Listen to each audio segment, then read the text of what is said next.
What's up, fam? Let me go ahead and get the chart pulled up for the week. Let's wait for folks to come in.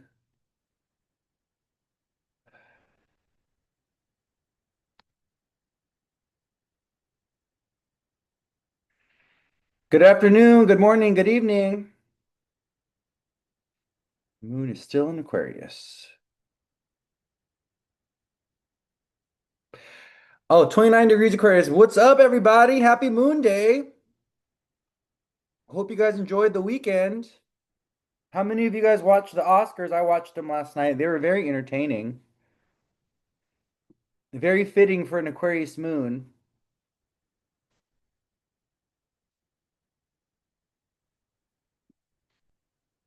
Happy Monday. What's up? What's up? Let's wait for people to pile in. We're going to start off with our tarot reading and then we're going to move into the astrology. My goal is to commit to making these an hour long moving forward. Any live that we do, making it an hour. I think asking for more than an hour of your guys' time is not fair to you. And I want to be very mindful of people's time. You know, time is a very precious commodity. I've been thinking a lot about time. Um, Time is a very precious commodity, and my goal is to be more efficient with information that I deliver, so that it doesn't take me 2.5 hours for me to go ahead and tell you guys what's happening with the astrology for the week. Okay, so my goal is to make this an hour long. All right, so we're gonna do about 10, 15 minutes of tarot, and then we're gonna jump into the astrology. But before we dive in, what I wanted to say about this week is that this is a very important week. Okay, we have our new moon in Pisces coming up on the 19th. We have Mercury direct on the 20th. We have our spring solstice on the 20th. We have the first day of Aries season on the 20th. So there's a lot of energy of like beginnings, fresh starts, forward movement, green light, all paths open. It's time to proceed forward. We have been dealing with, yeah, it's the astrological new year. Yeah, first day of Aries season. We've been dealing with the Jupiter retrograde and the Mercury retrograde, right? We had Mercury retrograde. We've had Mercury retrograde for the last 3 weeks. We had Jupiter retrograde where he just went direct like 6 days ago on the 10th. So with Jupiter and Mercury direct, the new moon in Pisces, the astrological new year, the spring solstice, it's like there's this energy of, all right, it's time to begin something. It's time to move forward. And I won't be surprised if the cards today reflect this kind of energy of like fresh starts, new beginnings, also paving a new path. And this is going to be a very important theme with Saturn and Aries for like the next 2 years. This year, next year, going into early 2028. Um, People doing things where they are like a pioneer, they're a trailblazer, they're doing something that hasn't done before. They're, taking action or proceeding in a course in their life where they need to overcome some kind of challenge. They need to have like courageousness and bravery, or they're going to be doing it kind of solo bolo. That's another thing. It's kind of like achieving goals or achieving dreams in a way where you just kind of like do it yourself, or you kind of really believe in your own independent vision and you allow that to manifest. Okay, but this is a very, very important week. It's a very, very important week when it comes to astrology and when it comes to the shifting of energies, transition of energies. All right. But let's go ahead and pull cards. Let's see what Spirit has to say about this week. Okay. About the energy of this week. Spirit, give us some guidance and insight into the energy of this week. Let's take a look. Hey Jay, hey Anna. Anna, by the way, I don't know if you noticed that I was wearing this. I believe that you gave this to me, Anna. Did you give me this? Not this, but this right here. I believe, Anna, you gave this bracelet to me like years ago. This could have been like 2021, 2022. Do you remember gifting me that, Anna? I think it was you. Because I like found it in my car. It was like in my glove. I don't know how it ended up in my glove box. And I was like cleaning out my car and I was like, oh my God, look at this really pretty bracelet. And I remembered, I'm pretty sure it was one that I'm pretty sure it was you that gave it to me. But let's take a look. All right, let's see what the spirit has to say. You think you did? Yeah, yeah, I think you did too. All right. Oh, Five of Pentacles. Oh, Ace of Wands, Three of Cups. Ace, Eight of Wands. Okay, the Sun card. Okay, here we go. Here we go. Here we go. Here we go. Here we go. Okay, let's tell the story of what these cards are telling us. We got the Five of Pentacles as the first card.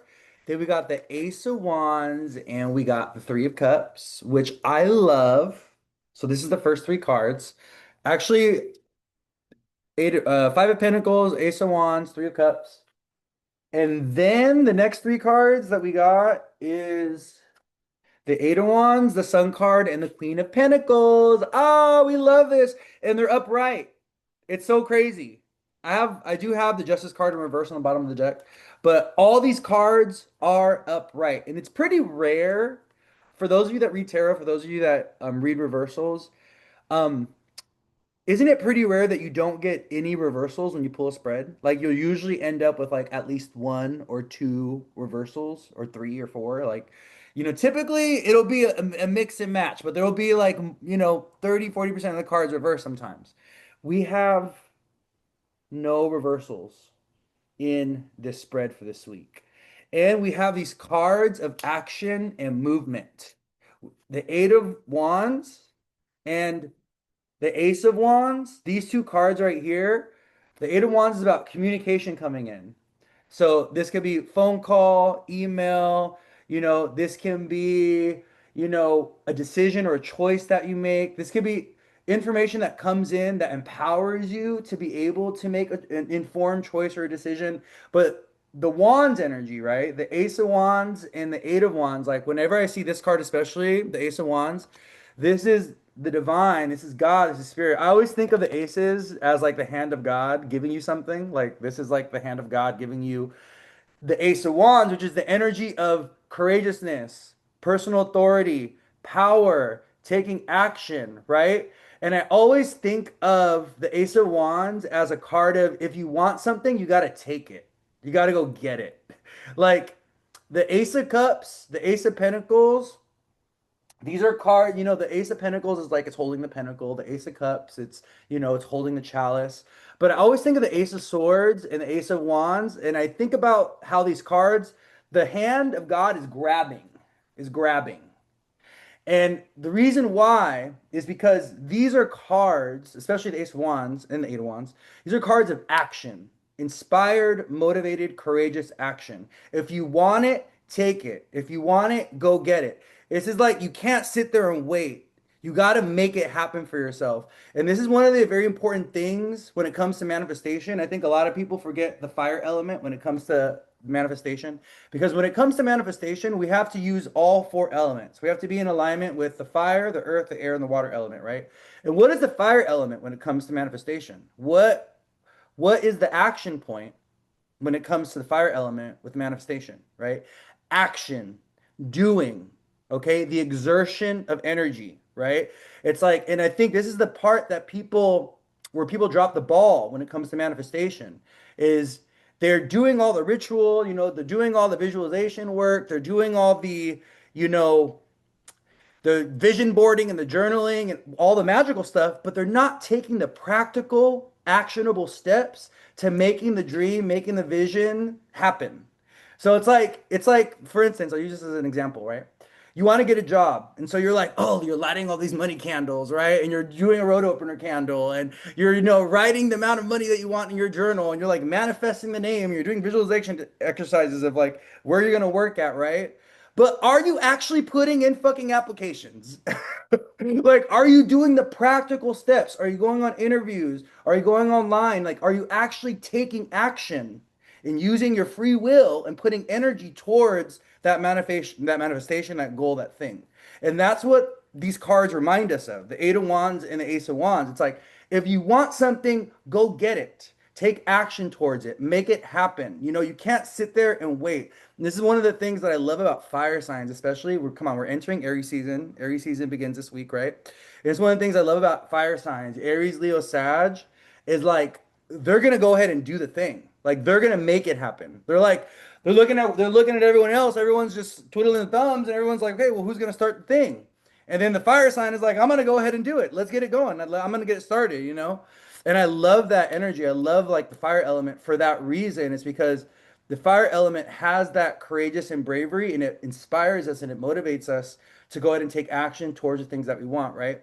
And the other thing about the fire element, it's about overcoming conflict or overcoming challenges when it comes to actions, choices, decisions that we make, right? So sometimes with the fire element, this is about the energy of like, maybe your goal and your dream comes with a fight or a war or a struggle that you have to like go through, right? And you have to like fight. And that's another thing that I love about the Ace of Wands and the Eight of Wands. I think of the Ace of Wands sometimes as a weapon. Like the universe, like even the Ace of Swords, it's like you're being gifted a weapon to like fight for yourself, to fend for yourself, to like go to war for yourself. And sometimes that is a part of like the goal, the dream, the vision. It's like you have to fight. You have to be willing to deal with the struggle. You got to go into conflict sometimes. Sometimes your goal, your dream, your vision is on the other side of a boss. Like for those of you that have played video games, I'm a big video gamer. Um, the only way that you're going to win or that you're going to get that thing is by defeating the boss. And so you have to like go to war and you have to fight the boss. And the final boss or the boss in our life, especially when it comes to like a goal or a dream, looks like a lot of different things. Sometimes that final boss is a degree that you have to get. Sometimes that final boss is you needing to get your credit to 750 or 800 so you can purchase the house. Sometimes that final boss is overcoming the fears and anxieties that you have around pregnancy and procreation to give your body permission to have a baby. Sometimes that final boss, right, is moving through a period of loss and struggle and then being patient and waiting, right? For when spirit tells you, all right, now's the time. Here's the thing. Like now it's time to go, right? So you have to be able to identify, okay, what is the hard thing that I have to overcome? What is the challenge? Another download I got, I don't know, this just came to me as I was, going along with that metaphor. Another download I got is sometimes the final boss or the fight that you're like doing, the war is something that has to do with you, like being at war with the self, being at conflict with the self. Sometimes it has to do with health in the body. Sometimes it has to do with the mind. And these are challenges and things that you got to overcome to get in right relationship with the fire element, right? The fire element is a very physical one, and the fire element connects us to the body. You know, people that go to the gym and work out, you see them all, they're in alignment with the fire element, because the fire element is literally it's like a Mars, Sun, Jupiter thing, right? The fire element is connected to the Sun, Mars, and Jupiter when it comes to astrology. And the fire element, it's like it's really embodied, it's really, really physical, and it comes back to the physical form. And a lot of us that are disconnected from our passion, disconnected from our desire energy, disconnected from the energy of courageousness and bravery and like confidence, guess what? There's also a disconnect from the body. There's also a disconnect from the body. A lot of people, I would even argue to say the majority of people, I'm not a statistician, I'm not a scientist or anything, but what you'll see is that the majority of people who are kind of living in a complacent, passive, submissive, unmotivated, unpassionate, dispassionate way, they also have a disconnect to their physical form in their body. And so a lot of times getting the heat going in your life, getting that passion, getting that courageousness, getting that bravery going has a lot to do with actually moving the body, creating heat in the body so that you can go ahead, so that heat, you get that furnace burning, so it inspires you, motivates you to like go out and seek what it is that you're passionate about, or to seek what you desire, And that's another thing that the fire element reminds us of is our relationship to desire, right? If we have an unhealthy or disconnected relationship with our desires, if we don't even know what the fuck we want, if we don't know what we desire, good luck getting it. Good luck achieving it. Good luck obtaining it. You got to be clear with that. The universe speaks to us. The universe is in relationship with us. And the universe is always asking us, what do you want? What do you want? What do you want? And how can I give it to you? Right? But if you're like, oh, I don't know what I want, and if you're all like unsure and insecure about what you want, and if you're all pessimistic and doubtful, good luck getting it. The Bible says this. Okay? If you doubt, don't even think about manifesting, You got to have that faith, right? And so I just want you guys to really think about this with this tarot spread coming out this week with the Ace of Wands and the Eight of Wands, okay? One of the things I do want to talk about though is the first card that came out. It was Five of Pentacles, Ace of Wands, and Three of Cups. And yeah, so I want to talk about the Five of Pentacles. And this, we've been having cards like this coming out in the weekly tarot forecast, or the weekly forecast tarot portion. We've been having like the Ten of Pentacles come out in reverse. I think I had the Eight of Pentacles come out in reverse.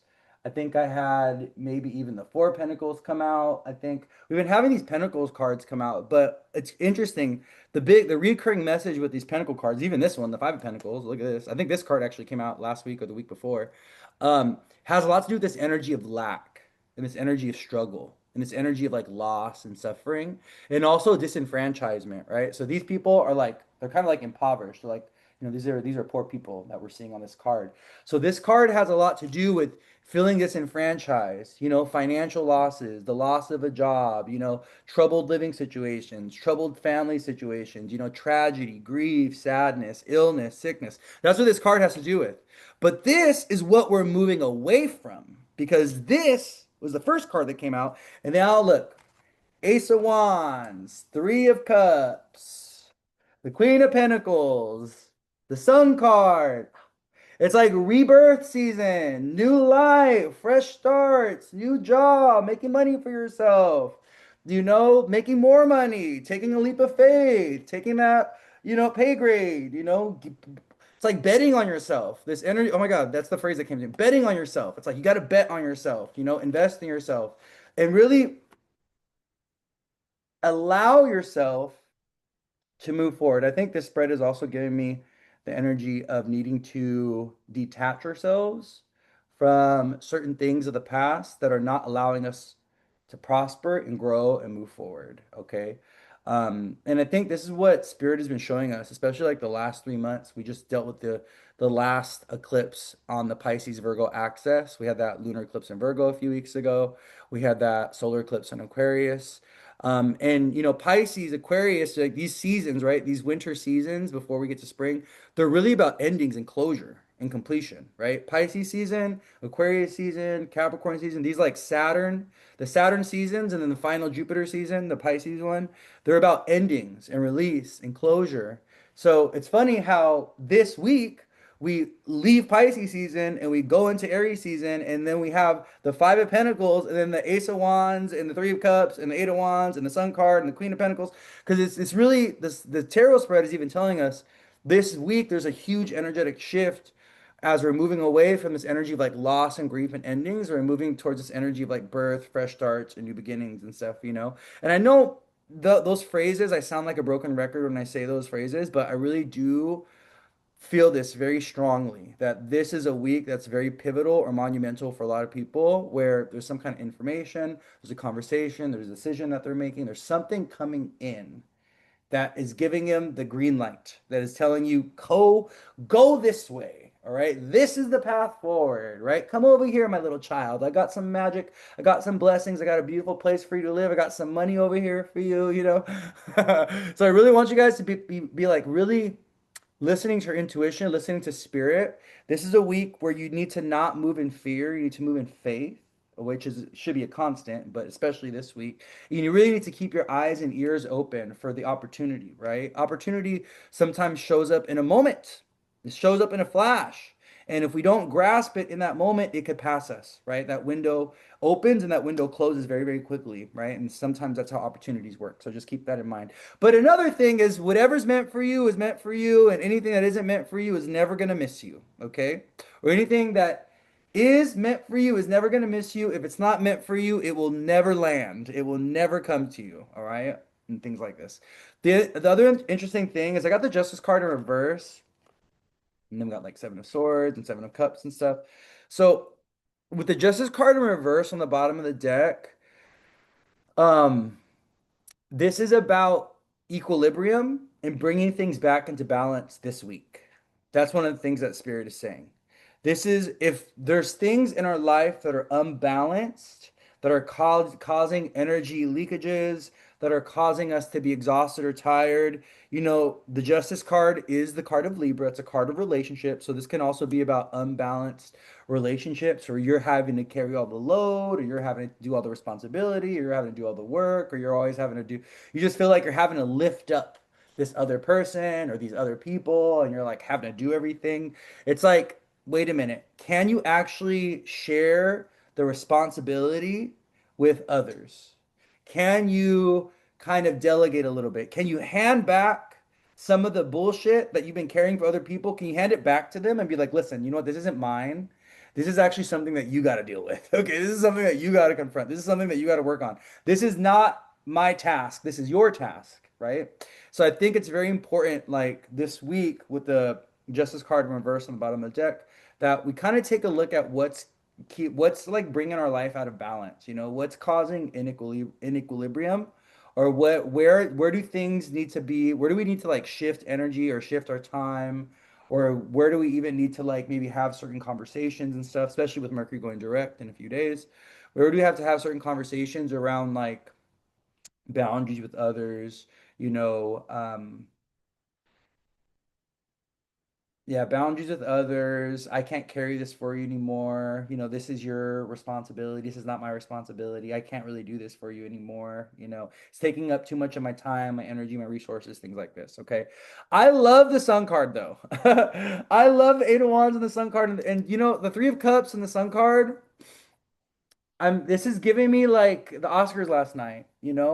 We had so many people of color winning last night, and it was such, you can really see the influence of the Aquarius moon at the Oscars last night, because we had so many winners that are that are like that were that are from disenfranchised communities, you know? So we had like and we had what's the I can't even think of the cinematographer. What's her name? She was a cinematographer for Sinners. She was like, I think she was like the first female woman of color to win. She has a really complicated name though. So it makes sense that I don't remember her name. You guys know what I'm talking about? She, and she was a Pisces rising too, which is so cool. Yeah, here it is. Autumn Durald Arcapa, right? And the reason why I'm bringing this up is because the Three of Cups in the Sun card is about celebration, is about ceremony, is about reward, recognition, fun, parties. I always think about the Three of Cups.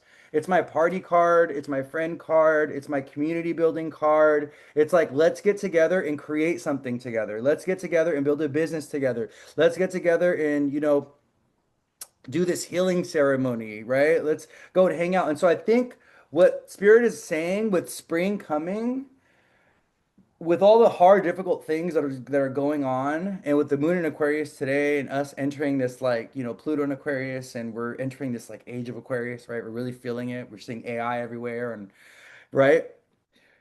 A big part of Aquarian energy is the Three of Cups, is community building, your friendships, you know, the social circles that you move in, the groups, the collective groups that you're a part of. And it also gives the energy, the Ace of Wands and the Three of Cups together is giving me the energy of like social justice, like organizing and fighting for what is right, coming together in communities to protect, vulnerable communities and stuff like this. And I do think like Ace of Wands, Three of Cups, Eight of Wands, the Sun card, it's really important that we align with the passions that are also politically motivated, or we get very clear where we stand politically. It's very, I don't know where this is coming from, but I'm just going to share it because it's coming to me. So I'm just going to share it. Um, Spirit is saying something around having discernment around political, our political experience, because politics is literally means like human engagement or human relationship or something, or like human community or something like this. It means something like that in Greek. And so politics is really about relationships with others and about how society agrees to have certain principles associated with how we treat others, right? And what we're seeing right now is a lot of disrespect, a lot of disenfranchisement, a lot of intentional neglect, and abuse and targeting of vulnerable populations and vulnerable communities. And I want you guys to take a look at it all, okay? It's the PDFs with the children. It's ICE going for, the people of color, specifically Latino people. It's, the American police force going after people of color, especially African Americans, right? It's the disproportionate population in prison of people of color, right? It's like majority of people in prison are people of color here in the United States, yet we only make up like what, like 10, 15, 20% of like the population or something like. I think it's even more. I think it's now like 30% or 40%. I don't know how, but what I do know is that the statistics of the population of people in prison did not match the statistics of the American, population body. There is a disproportionate amount of people of color in prison, right? So with this in mind, we gotta be very aware of certain political stances that we need to take, or even vocalizing, or even taking action, right, towards our political stances, so that we are protecting and defending the communities that need protection and need defense. And also because this stuff, right, can be hitting some of us very close to home. Like this whole weird immigration stuff going on, this whole weird racism, sexism stuff going on, women's rights being lost. This stuff eventually will hit us close to home, right? And it will have a very direct impact on us, right? So, what Spirit is saying is, with the Justice card in reverse, take notice of the injustice in your life. Take notice of the injustice happening in society and just keep a little book. Be like, oh, okay, well, look at this person. This person voted for the team, voted for the orange. Oh, look at this person. They're all for guns rights. Just like take notice of that. But I also think it's really important that we do our best to build bridges with people on the other side, right? Like we still, what the Three of Cups is telling me is like, there's a lot of people that are misinformed. There's a lot of people that don't have the education, right? There's a lot of people that are just going with the flow and they're just accepting things that are being told, but they don't have the consciousness or the awareness to like question, and they don't have the discernment, right? So I think it's important that, we still are able to have conversations with people across the aisle when if they are capable and if they're willing to listen, and it can be constructive, things like this. All right, so getting back to the tarot, we're gonna wrap up in a bit because we're already 30 minutes in, and I'm like, I said I was only gonna do like 10, 15 minute tarot reading, but here we are. With the Sun card and the Queen of Pentacles coming out and the Ace of Wands, I love this bottom row. Oh my God, I love this bottom row in the Week Ahead Tarot so much. To me, there is we're getting foundational information this week that is giving us clues or giving us insight into things that are going to be abundant in the future, or things that are going to grow in the future, or things that are going to be part of our foundational experience, or part of our foundation in the future. And so what this is giving me is like us making decisions or choices or things coming in that provide us a sense of stability and security in the future, and things that are going to withstand like the test of time, or things that are going to last a very, very long time. So this can be like, oh yeah, I'm committing to, a 2 year, 3 year lease. I'm committing to a 30-year loan when I'm buying a house. I'm committing to buying a car. I'm committing to a 5 year loan, right? Like something like this. There's something about commitment with things that are going to be withstanding the test of time, okay? That I'm getting with these cards. But this is a very abundant spread right here. This spread is telling us there's money around, there's opportunity around, right? Yes, there's a lot of people in the energy of lack right now, and the United States is in an energy of contraction and lack. And we're in this highly anxious space right now, especially here in the States, where the financial bubble is going to be popping very, very soon, and things very may well be crashing down very, very soon. Um, I don't want to say very, very soon. I'll just put a one very soon. Okay, very soon. I'm not gonna say very, very soon because that's like within like the next month or two. But no, very soon meaning like I would say by summer going into the end of this year, we're gonna see some financial crisis. We're already moving towards it. We're already seeing it with the war and stuff like this. They're trying to prevent it. So whenever the United States goes to war, it's because they're trying to prevent a financial crisis. The United States does this all the time. They did it during the Great Depression, right? So during the day, what brought us out of the Great Depression? World War II, right? So whenever the United States starts to teeter, is not doing financially well, what do? They go to war because war is profitable, especially for the United States, right? And so I just want you guys to keep this in mind that we're in a really weird time where our relationship with money and work and like what career means and what being a productive member of society means, all that is up in the air, all that is shifting and changing, you know? So just keep that in mind. There's a lot of things that are in flux around earth sign things, money, work, jobs, even stuff with like health in the body. So just keep that in mind, okay? And be willing to flex, be willing to be bendable, be flexible, be movable, be willing to pivot, all right? Because these are strange times. These are very Uranian times, I will say, meaning that the unexpected could happen at any moment. Something could happen, where everything just shifts and changes from one day to the next. And you just got to be flexible. You got to be prepared. You got to, be prepared to pivot, okay? All right, let's talk about the stars.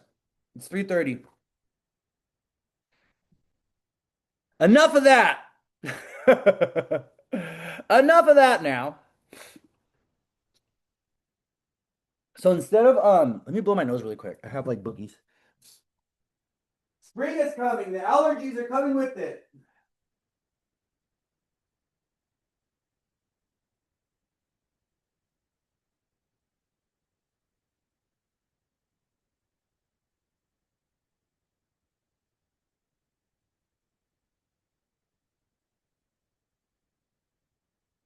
Meet me at the altar in your white dress. Whenever I see the Justice card now, that song comes into my head. Yeah, we ain't getting no younger, girl. You might as well do. um, we'll watch the recording. Awesome. So Gigi said, I signed a new 13-month lease. So I just up and moved my whole life, and now my new job is under scrutiny. And I feel like I don't know what's gonna happen. A little job is scarce right now. It's okay, my love. Just wait till Mercury goes direct, okay? Don't panic. No panicking. No panicking, okay? Don't panic. But I think you were supposed to move though, for sure. Okay, let's talk about the stars. So, um, this week, days that are very, very important this week. Okay, so this week is important for mutable signs. Okay, so if you're a Pisces, Virgo, or Gemini or Sag, if you have, your rising sun, moon there, if you have like a stellium in any of the mutable signs, this is a very important week for you. Okay, because we are having our first new moon in Pisces this week. Um, on like Wednesday, it's like the 18th and 19th. Depends on what part of the world you're in. It's gonna be at around 9:15 p.m. Eastern time, but it's gonna be at like just after midnight, like 15 minutes after midnight if you're Western on the 19th. But if you're on the East Coast, it's gonna be on the 18th, around like 9:15 p.m. on Wednesday. And this new moon in Pisces, it's our first new moon that we're having without Saturn in Pisces. So this is our first new moon in Pisces where we haven't had Saturn present in the sign. So the mutable signs, we're dealing with Saturn in Pisces for the last 2.5 years. So like Pisces, Virgo, Gemini, and Sag, they were getting what do you call this? Two teams, okay? They were getting double teamed. I was ready. Okay, the word, what the phrase that came to me? I'm gonna tell you the phrase that came to me.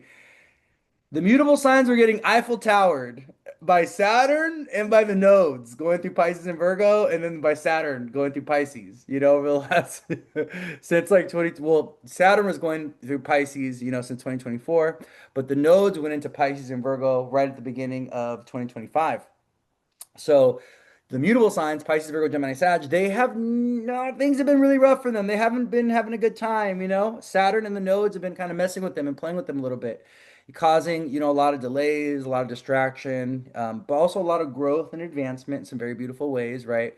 The other, notable thing about, even if we take a look at like the Grammys, the Oscars last night, a lot of the winners were mutable signs, had Pisces, Virgo, Gemini, Sag placements. I don't know if you guys noticed that with the winners at the Grammys and also the winners at the Oscars. A lot of them did have mutable placements. It's because the North Node is in Pisces and the South Node is in Virgo, right?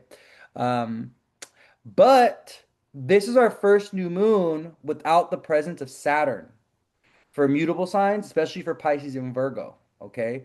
So for Pisces and Virgo, and even Gemini Sag, this week is about this kind of like fresh new perspective, this fresh new sense of self, these like way that you want to kind of like propel yourself or push yourself out in the world in some type of way. This kind of like new task, this new work, this new whatever. There's like something that the mutable signs are being inspired to kind of like move towards or to align with or to like, work towards something with this new moon that's coming up on Wednesday. Okay. If you guys want to get more information on the new moon in Pisces, I did a live on it yesterday and it's on my Instagram. It's posted, but I'm actually going to post it today on my YouTube as well. Okay, so if you guys want to go back and watch that, you can. So we have this new moon in Pisces, right, on Wednesday and Thursday, or Wednesday night going to Thursday, and it is at 28 degrees, which is a Cancer degree, and we have the North Node, Mercury, and Mars, kind of like all jumbled up together. And what's interesting is, Mercury is going to be going direct on the 20th. And then he's going to move forward. So into next week, he's going to be coming into a trine with Jupiter. And then we have a Mars Jupiter trine on the 21st. Yeah. So we have Mars 15 degrees Pisces on Saturday, the 21st. We have Jupiter at 15 degrees Cancer on Saturday, the 21st. And they're trining each other. So when Mars, the planet of action, the planet of courageousness, the planet of energy, the planet of fire, of passion, of desire, trines, harmonious aspect, Jupiter, the planet of expansion and growth and opportunity and luck and taking risks and taking chances and gambling. I don't know if y'all know that, but Jupiter is connected to gambling. With Jupiter trine Mars in this activation and also Mercury going direct on top of the North Node of Destiny, okay, it's like all things go. It's like take action, take the risk, take the chance, take the leap of faith. Don't be afraid to ask what you want, ask for that raise, be a little aggressive about it. You know what I mean? And I also want you guys, to keep in mind that at this time, people are kind of pissed off, a little irritable, a little angry. You know what I mean? People are mad about a lot of things. I'm just thinking of Tiana Taylor last night. Like she was like she got like a little squabble on the red carpet, and then I think when her movie won, she ended up like putting her director in. Did you guys see that? She put the director in a chokehold. She was like, she when she was like going on stage, she like grabbed him around the neck and she was like chokeholding. She was so aggressive. Let me look at her chart really quick. Like Tiana Taylor, babe. What? Why are she's a Sag? Of course she's a Sag. She's so aggressive. What are you so mad about? Let's take a look at her chart really quick. I got to see how many fire placements she has. Of course she's a Sag. Yeah, look at Sun, Venus, and Sag, Jupiter and Leo, Mars and Gemini. That's a throw hands, right? That's a throw hands Mars and Gemini retrograde. And she has a moon in Libra, which is where you get the elegance. It's funny because you get like the feisty, you know, Fireball, unpredictable, wild, Sag, Sun, Venus. You see that with her, but then you get her elegant Moon in Libra, Like if you like calm her down and actually talk to her, she can actually be very reasonable. And the Moon in Libra is about the grace and the beauty and the elegance. Harlem Sag girl, oh, it's on her blood. Yeah, yeah, like she's feisty. Yeah, and she's got Jupiter and Leo, so there's a lot of Jupiter and Leo trining her sun in Sag. There's a lot of she's very confident. She has kind of like a little bit of a big ego. I would even say I don't really know her. I don't know Tiana Taylor. I haven't read much about her, But I do think she might be a little narky, my loves, with the way her chart is, okay? I think she might be a little narky. I'm gonna be honest with you. Is she in a relationship? Is she single or in a relationship right now? Of course she's single. Of course. Of course she's single. This is a woman that's hard to tame, man. She is definitely the man in all her relationships. Okay. She's the man in all her relationships, and I think she needs a man that she could just like box around and walk all over. It's her. She has Jupiter and Leo trying the sun in Sag. That gave me energy, narcissistic energy. You know, and she always thinks that people are out to get her too. That's another thing. She has like a thing around like, oh, people are always out to get me. Because she has Jupiter square Pluto, Jupiter and Leo square Pluto and Scorpio. Jupiter and Leo square Pluto and Scorpio is a mistrust of men in a woman's chart. So when a woman has Jupiter square Pluto, because Jupiter is a male planet, it has a lot to do with her experience of the father in men. When women have Jupiter square Pluto, she's gonna have really bad trust issues with men, and she's gonna get into power battles a lot of times with men, especially the husband, the father. If her firstborn child is a boy, her and her child are always gonna be fighting. Okay. Yeah, and it's like a battle for power. It's like a battle for control. And she can be a little vengeful too. When people wrong her or hurt her feelings, she wants to get back at them. Jupiter and Leo square Pluto and Scorpio, and also Libra moon. Libra, people think Scorpio is a sign of vengeance, but have you met a Libra? Have you met a Libra? I don't think you have. Because listen, it's another sign that could be very vengeful is Libra, you know, is Libra. Yep, her and Amon had it. I heard the divorce was, oh, they had a bad divorce. Yeah, I don't know much about that. Yeah, if I looked at this chart, I'd be like, damn, this is a hard person to love right here. This is a rough person to love right here. Some people are just hard to love. I'm gonna be honest with you. And I was talking about this. I was talking about this a few weeks ago. I was talking about how sometimes people's love language is like being mean to you. And that's definitely a Scorpio, Capricorn, Aries thing. Like when people have like Moon, Venus, and it's Scorpio, Capricorn, or Aries, and even Virgo, Venus, Moon, and Virgo, sometimes their love language is criticizing you. Sometimes their love language is judging you. Sometimes their love language is like picking at you and like poking at you. Because they got Venus or the Moon in Aries. They got Venus, Moon, and Scorpio.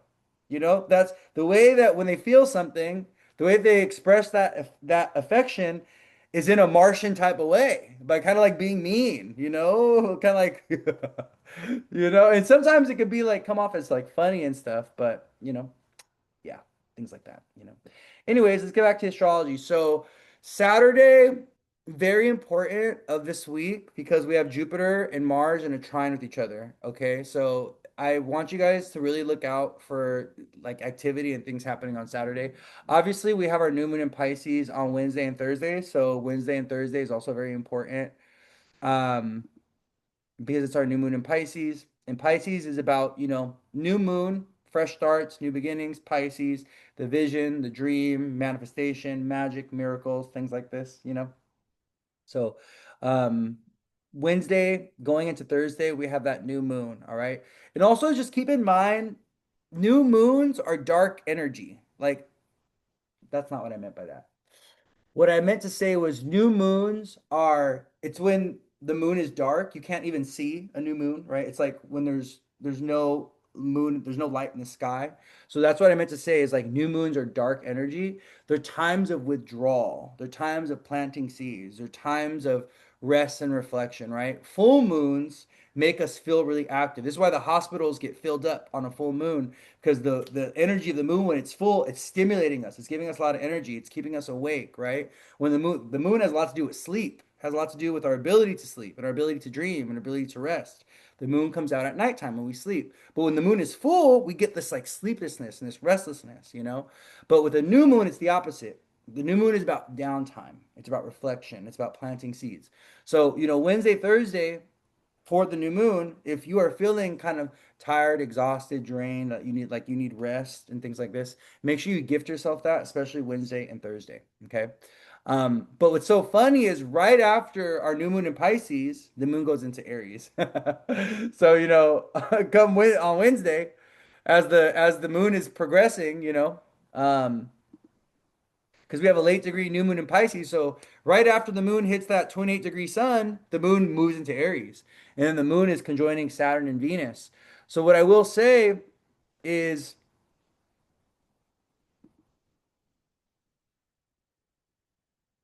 Thursday and Friday could be a little rough because the moon is transiting Saturn in Aries and the moon is transiting Venus in Aries. So the moon Saturn conjunction, that could be a little rough. There may be some information or if for those of you that like watch the news and you're like tapped into the politics and stuff, we may see an intensification of war or declarations of war, or even other countries getting pulled into it and stuff like this, or even some kind of narrative developing around war and stuff like this on Thursday when the moon hits Saturn in Aries, right? So literally, Saturn ingressed back into Aries and we got war, right? Like within like a week or two. Like Saturn went into Aries. A few weeks later, bam, we got war, right? So whenever this Saturn gets activated, especially by the moon or by other planets, Venus transiting, the sun transiting it, um, we're there's gonna be narratives or stories or some kind of forward movement around war, right? And this energy, so the moon goes through Aries, and the moon hits Saturn on Thursday, and the moon comes into conjunction with Venus by Friday morning.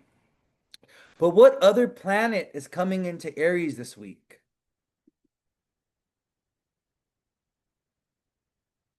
On Saturday. And that's actually the day of our spring equinox. That is the spring equinox. That is, the beginning of Aries season. It's Saturday. The sun is going into Aries. The sun is going into Aries. And with the sun in Aries and the sun conjoining and the sun Saturn conjunction coming up, which is it's going to be next week. So we're going to have sun conjunct Saturn. It's going to be on Wednesday, March 25th. Remember what I was saying yesterday in my stories about the sun and Saturn when I was talking about Leonardo DiCaprio's chart and I was talking about Michael B. Jordan's chart. The sun and Saturn are enemies. They're mortal enemies. They are opposites of each other. They don't like each other. They've been going to war since the beginning of time. Okay. Right? Saturn is the old god, right? The sun is the new god. So the Saturn is, Father Time, Kronos. He was eating his babies, right? Where the sun is archetypally the child of his that was saved and the child that was tasked with overthrowing the father, overthrowing the despotic father, right? And so what we see with Sun Saturn conjunctions is an overthrow typically of a leader that is despotic, that is evil, that is not doing any good, that is, a warmonger, he's like, yeah, so I really want you guys with Sun Saturn coming into conjunction next week on Wednesday the 25th. I want you guys to keep this in mind, these themes of leaders, you know, people in authority, possibly managers, bosses, losing their position of power, losing their authority, okay? You can see next week, especially when the sun goes into Aries and comes next to Saturn, you may see a boss or you may see bosses get fired or let go, or you may see managers or even politicians and like leaders step down, get, charges pressed against them. We may see them get imprisoned, possibly. Sun Saturn can also be leaders going to jail or leaders getting imprisoned. So, there's going to be a lot of interesting things that are going to show up with this Saturn Sun conjunction. Okay. But the beautiful thing, the positive thing, so that's like more of like a kind of like global political, way that this transit could show up. But in our personal life, okay, this Sun Saturn transit can literally be about we're like preparing for a new journey. We're setting a new foundation. We're entering a new timeline. The Sun and Saturn have their own cycle, right? They do their own thing. And this is the I don't know if this is the first. I would have to double check this. I'm just gonna say this might be the first Sun Saturn conjunction that we've had in Aries over the last 29, 30 years. So what this really is, Aries, the first sign of the zodiac, the sun exalts in Aries. Saturn is fallen in Aries, right? So I think what also intensifies the conflict between the sun Saturn conjunction is the fact that the sun is super strong in Aries and Saturn is very weak in Aries. So the sun wins. When the sun and Saturn are coming into conjunction in Aries, the sun wins because the sun loves being in the sign of Aries, where Saturn doesn't. Saturn does not do well in the sign of Aries, right? So I think this is more negative, pessimistic, you know, I want to say evil, but I don't know how else to say it. Evil leaders, or even problematic leaders, angry leaders, authoritarian leaders getting overthrown. Okay. And if you have like an angry, mean boss at your job, it's quite a possibility that this Sun Saturn conjunction can apply some pressure in their life. Okay. So I just want you guys to keep that in mind. But for us collectively as individuals in our own life, this is about fresh starts. It's about we're entering a new chapter, we're entering a new timeline, right? The Saturn is begun his his fresh new 28, 29-year cycle around the zodiac, right? He's in Aries, the first sign, right? So I just want you guys to keep this in mind. Okay? This energy of like initiation and fresh start. That's the energy that we're in. Especially starting on Saturday when the sun goes into Aries. All right. All right, let me back up a little bit. Let me back up a little bit. Let's see what else is going on here. Mars is in Pisces. Mercury goes direct. So the other thing is, yeah, so Mercury starts moving forward. He's sitting at 8 degrees for quite a few days, actually. So Thursday, March 19th, going to the 20th, Mercury starts moving forward, but he's making a U-turn. He's sitting at 8 degrees Pisces. He doesn't move to 9 degrees Pisces until Tuesday? Next Tuesday? The 24th? Yeah. Yeah. So he's kind of sitting at this, he's like hovering at 8 degrees for like 4 days. He's like not moving. He's like making a U-turn. Okay. So from Thursday, March 19th until Monday,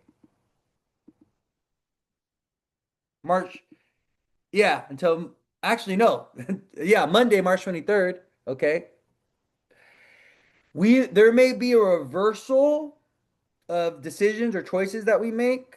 We can make a U-turn on something, okay? Or somebody in our life can like make a U-turn. They can be like, "Oh, I was gonna do this, and actually I'm gonna do this instead.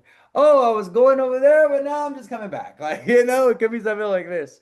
Also, what I will say is if there's been things that have been in limbo, like, let's say you're waiting for like a government letter or something, you're waiting for a phone call, you're waiting for an interview, you're waiting to have that conversation, you're waiting for a piece of information, to come in. Like I ex you we may start to actually see it come in once Mercury moves. All right, starts moving and goes to 9 degrees on Tuesday, March 24th. Okay? Because Mercury's just sitting at 8 degrees. He's not moving, right? Mercury is kind of stagnant. Even though he's direct and he's moving forward, he's he's going around the roundabout. You know what I mean? He's making a U-turn. So just keep this in mind, okay? Keep this in mind.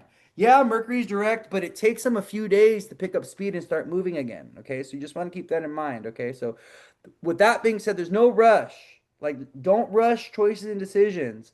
Try to gift yourself time, Um, especially if there's like big life defining things, or let's say you're like, oh man, I gotta like, am I gonna do this or am I not gonna do this, and it's gonna have ripple effect and everything. Don't feel pressured to make a choice or a decision, okay? Let Mercury reveal everything to you, all right? But I also will say with the North Node Mercury conjunction and Mercury going direct on the North Node, some of these things, these mercurial things that are moving, or even that have moved during this retrograde, things that we've experienced during this Mercury retrograde, and also with Mercury going direct on top of the North Node, a lot of this is tied to fate and destiny. The North Node is the note the node the note the node of destiny. Okay, the South Node is the node of fate. So fate has more to do with this is signed, sealed, and delivered. Like this is what's gonna happen. It's out of your control. You gotta surrender. You gotta let go. You gotta release it. You gotta purge it. You gotta free yourself from it. The North Node is a little bit different. The North Node is about destiny. So it's about taking action and moving towards the things that are going to bring you earthly, global, worldly success or whatever. So where the South Node is very, we have no control. The North Node is very, this is what I'm doing. This is where I'm going. This is the action that I'm taking. So I really want you to like feel into this, like this Mercury direct, and ask the North Node, where should I go? What should I do? What should I be doing right now? What do you want me to do?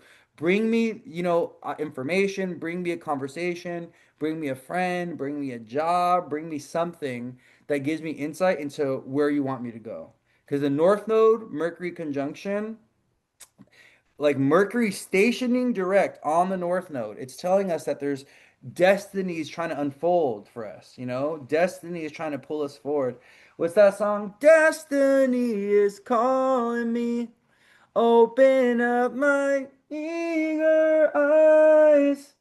I miss the bright side. I love that song, by the way. The Killers. They're actually from Vegas. But yeah, destiny is shining down upon us, and we want to really pay attention to what the North Node is pulling us towards, but also what the South Node is pulling us away from, right? Mercury, who's in Pisces, is the ruler of the South Node in Virgo, because Mercury rules the sign of Virgo. So the South Node in Virgo is also connected to this Mercury North Node conjunction, right?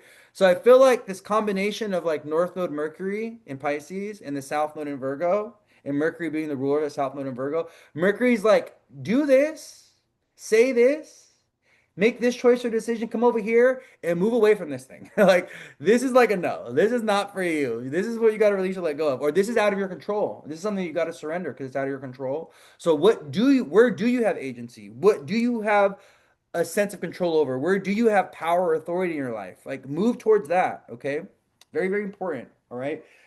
Especially with this Mercury direct. I feel like this Mercury direct is not like the other Mercury directs. You know, this Mercury retrograde wasn't like other Mercury retrogrades either because it was dancing with the North Node and it was also dancing with Mars, this Mercury retrograde, especially the tail end of the Mercury retrograde, right? But it's beautiful. Mercury direct is so nice. This Mercury direct is really nice. Why is this Mercury direct really nice?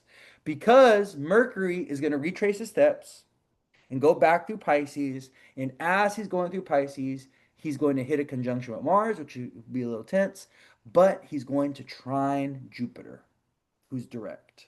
And, I'm going to talk about it again next week because I do believe the Mercury Jupiter trine is going to be next week. Oh, it might actually be a few weeks from now. It's going to be the beginning of April, actually. I think April 1st. Yeah, April 1st, 2nd is Mercury Jupiter trine. That transit we are collectively looking forward to, That's going to be a very good transit, Mercury trine Jupiter. I'm looking at Wednesday and Thursday, April 1st and April 2nd, okay? But this is why this Mercury direct and this Mercury retrograde is a little bit different. It's because it's in being influenced by a trine with Jupiter. It's being influenced by the North Node, and it's also being influenced by Mars. So that's why this hasn't been. It was a little bit of a messy Mercury retrograde, though. I must say, though, it's been a little messy. The North Node and Mars together is a little problematic. Fights, arguments, losing objects, breaking objects, things being stolen, people taking advantage of us, people drinking too much and getting in fights and arguments. People relapsing. Oh Lordy, that's been another one, man. This Mercury retrograde in Pisces with the Mars North Node. I actually got a few messages about clients who have partners and like they relapsed over the last like few weeks with this Mercury retrograde in Pisces. Because Pisces is the sign of escapism.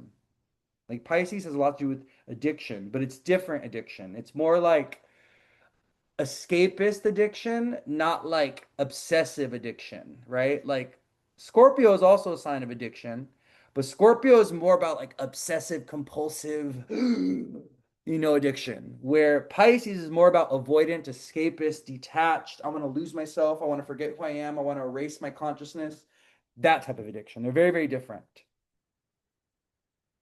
Someone said my homegirl broke her TV. My remote stopped working. Our periods came. Exes came back. Yeah, and I told you guys with the Mercury. I told you men were going to be spinning the block, especially the second half of the Mercury retrograde, because Mars was right next to Mercury retrograde, right? So that's men spinning the block, going backwards because Mars is the planet of men.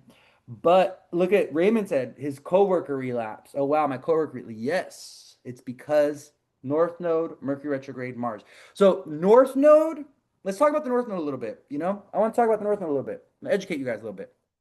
For those of you that are learning, or for those of you that don't know, okay, the North Node is insatiable. It loves to consume. It's known as the dragon's head or the demon's head, Rahu in Eastern Vedic astrology. So the dragon's head, it likes to mindlessly eat, consume. It's an insatiable bottomless pit energy. So whenever you see people that just like overdo things, like there's never enough money for them. There's never enough success. They're like just hungry for it and they're just like, oh, and they're just like consuming things. They're going to all you can eat Korean barbecue and they're throwing down 4 plates of steak. They're going to like the casino and they're gambling like 60, $70,000 away in like 2, 3 hours. The North Node is active. That's a North Node thing. Because the North Node, it's like it's if you when you keep feeding it, it keeps getting hungrier. So I want you guys to keep this in mind with the North Node being conjunct Mercury. Where do you have these insatiable habits and desires where it's like they're a bottomless pit? And no matter how much you get of that thing, no matter how much you engage of it with it, it's not enough, and you always want more. You're like, oh, I'm craving more, right? Like the North Node is the word craving is especially connected to the North Node. Because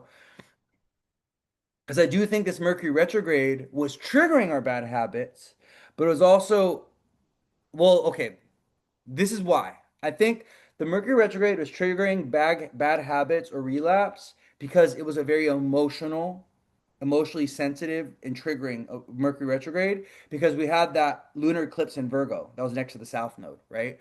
So Pisces is the sign of grief, the sign of loss. And a lot of people, to cope with grief, loss, depression, sadness, heavy emotions, what do they turn to? They turn to alcohol. They turn to drugs. They turn to sex. They turn to food, right? They turn to money. They turn to work. Work can also be an addiction. Work can also be an avoidant escapist thing. People that are having problems at home, what do? They rather be at work for 10 hours a day, and that's not healthy. That's not good either. So with the North Node Mercury, right? And Mercury going direct on the North Node, I want you guys to think about this. Think about like what are these outdated behaviors that I need to leave behind that are a product of numbing or that are a defense mechanism or a coping mechanism, an unhealthy coping mechanism, okay?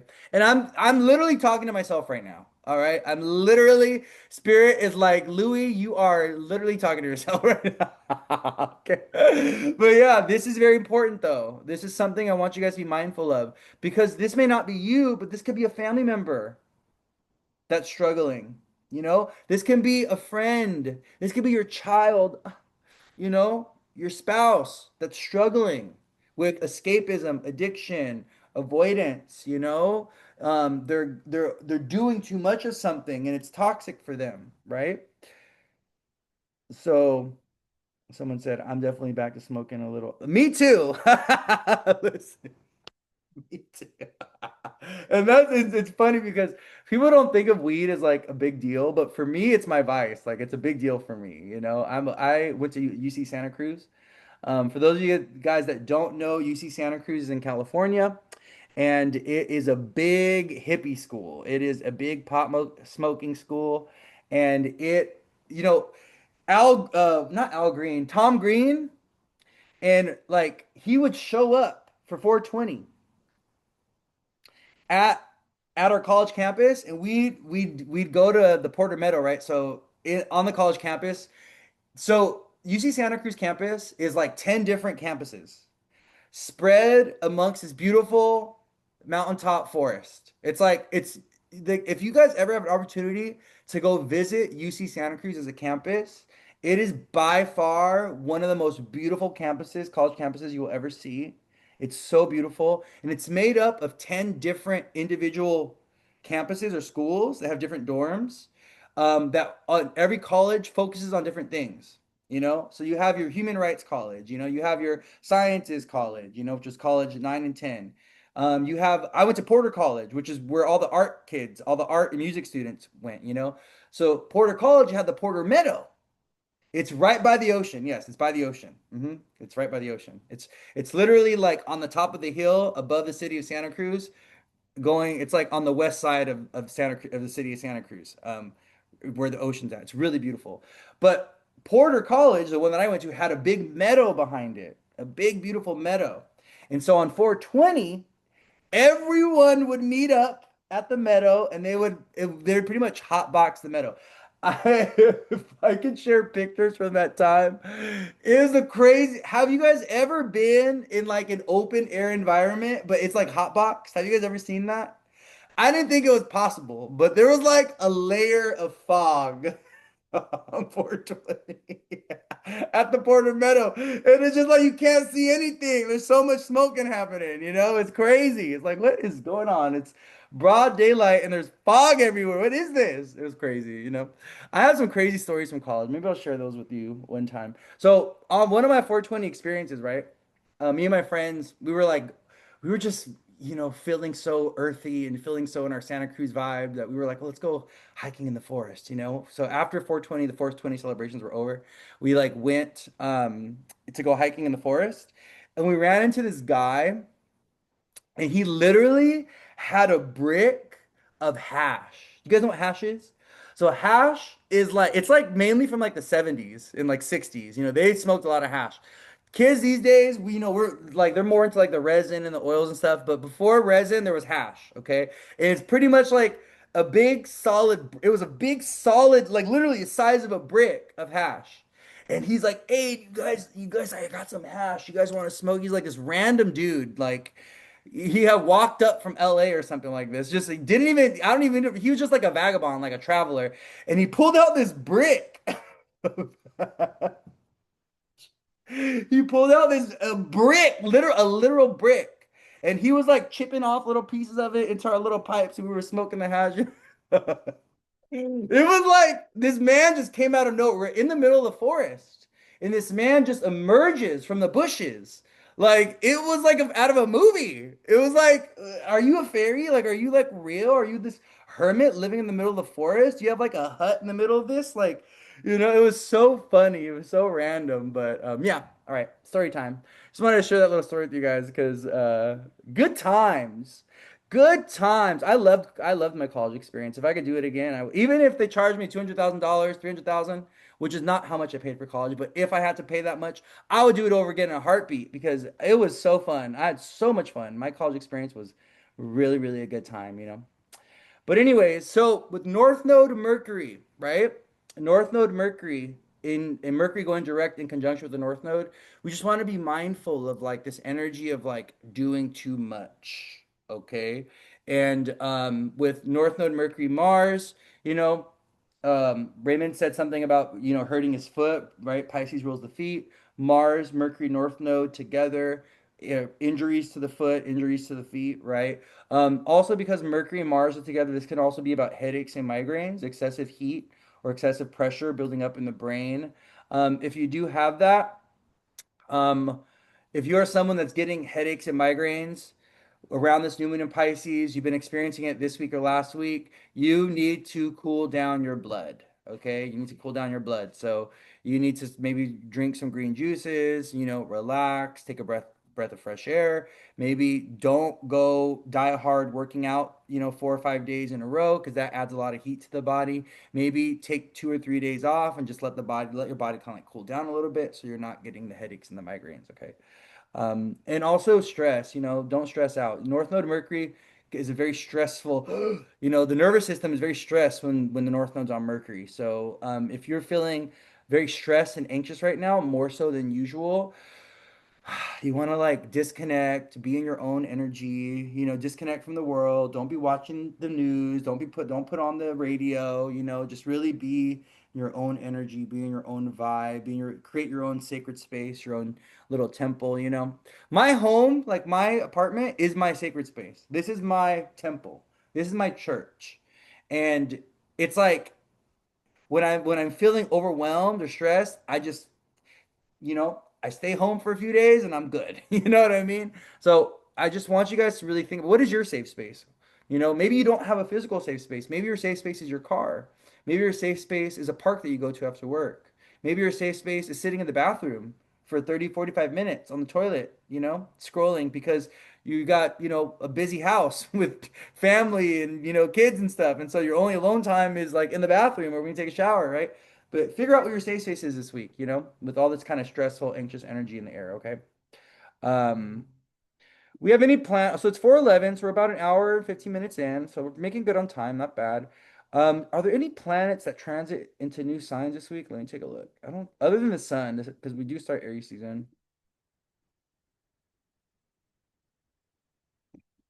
I'm surprised the Four Wands didn't come out, considering that we have our spring solstice or spring equinox. I'm sorry, not solstice, equinox.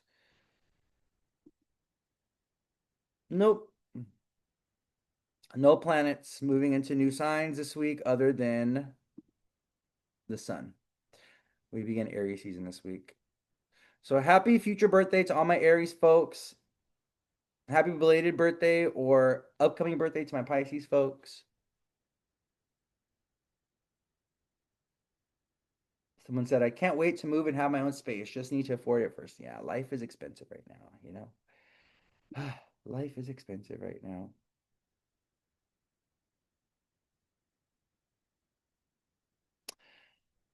Oh man, I'm surprised. I wasn't really talking about aspects with the eclipse. Oh, I'm sorry, with the new moon in Pisces overview that I did. But for those of you that are here, I'll share this insight with you guys because I just noticed it with a new moon. The new moon is sextiling Uranus in Taurus exactly. Yeah. The new moon's at 28 in an exact sextile to Uranus and Taurus. So, what recent lunar event did we have Uranus and Taurus active? Do you guys remember? What recent lunar event, full moon, new moon, eclipse maybe, solar eclipse, lunar eclipse, what recent lunar event did we have that was aspecting Uranus? Exactly, actually, to the degree. I think it was like within a degree. You guys remember? If we go back like a month, anybody remember?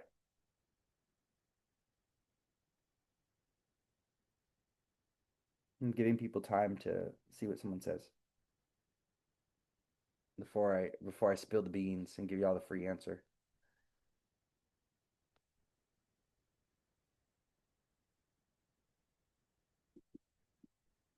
Okay, well, I'll tell you. Not getting any answers or even any attempted guesses, that's fine. The solar eclipse in Aquarius. So the solar eclipse in Aquarius, yes, it was a new moon. Yes, you're right. It was a new moon in Aquarius. It was a new moon solar eclipse in Aquarius that was squaring Uranus and Taurus within a degree. So this new moon in Pisces is aspecting Uranus and Taurus as well, but not with a square, which is a challenging aspect, with a sextile, which is a positive aspect, right? So Uranus is the planet of unexpected shifts and changes. Uranus is the planet of autonomy, independence, has lots to do with freedom and liberation. Uranus gives us space to breathe and kind of like do our own thing, and he pushes us towards that, right? Uranus is connected to the Tower card. I always Uranus energy gives me Tower card energy all the time. And when Uranus is being aspected with the square in opposition, that's when we get more of the malefic tower card situations. But with this particular new moon in Pisces, because it's a sextile, it's a positive aspect. This is like more we're being softly encouraged to liberate or free ourselves in some type of way, to emancipate ourselves in some type of way, or to like make a radical pivot or make a radical change, or even to kind of shift the way that we believe and see things, to create more opportunity for ourselves, right? Pisces is a sign of faith, and or Sag, the masculine side of Jupiter. Sag is the masculine side of Jupiter, is a sign of belief, where Pisces is the feminine side of Jupiter, and it's the sign of faith. And with, Sun, Moon coming together in Pisces, sextiling Uranus and Taurus, there can be a radical shift in either our faith or our values that's tied to this new moon in Pisces, where, something that was really important to us is no longer important, and something that wasn't important to us before is now important. Or even, we expand our belief system in some type of way. We learn something new, we come into contact with something, and it totally shifts our reality, it shifts our perspective, it shifts our belief system, the way that we see things, perceive things, and it also maybe shifts our faith and what we believe in, right? So I just want you guys to keep this in mind. But I do think with the activation of Uranus here, there's still going to be an element, even when Uranus is in a sextile, there's still an element of chaos, of sudden radical shifts and changes, of the unexpected happening and things like this. So I just want you guys to be mindful of this new moon in Pisces making this sextile, because that's like the most direct aspect that the new moon is making to any other planet. So the new moon is only really aspecting Uranus. It's not aspecting anything else. It's right next to Neptune, but it's not really aspecting anything else. So with that sextile to Uranus, it's an encouraging, it's a positive one, right? Sextiles are good. That's a good aspect. We may be, you know, softly coerced into making some kind of radical shift or change, or there can be a change that happens in our life with tied to this new moon that's more about freeing ourselves, liberating ourselves in a positive way, right? So I just want you guys to keep that in mind, okay? With the new moon. This is a really cool new moon. I love this new moon. I'm gonna be honest. I think this is one of the most positive new moons that we're gonna be having all year. I think this new moon, even though there's some more difficult things happening with like Saturn, Venus, and Aries, and with like the Mars and Pisces, I think this is a very auspicious, very positive new moon. You know, it's ruled by an exalted Jupiter in Cancer who just went direct, and it's also happening right timeline wise right next to Mercury going direct. So I really do think that this is a new moon that's bringing us really tangible fresh starts and new beginnings. Like things in our life that we're seeing very tangibly, very physically, very immediately in our life where there's like doors opening and stuff. Especially for mutable signs, Pisces, Virgo, Gemini, Sag. Okay. Pisces, Virgo, Gemini, Sag. One more thing I'll say before I leave today, because we're gonna be ending here, is Venus and Aries with Saturn, okay? And cardinal signs. If you're a cardinal sign, Capricorn, Libra, Aries, or Cancer, I want you to be mindful of conflict with family and with spouses this week, next week, okay? Venus in Aries has been instigating war and conflict in relationships and partnerships.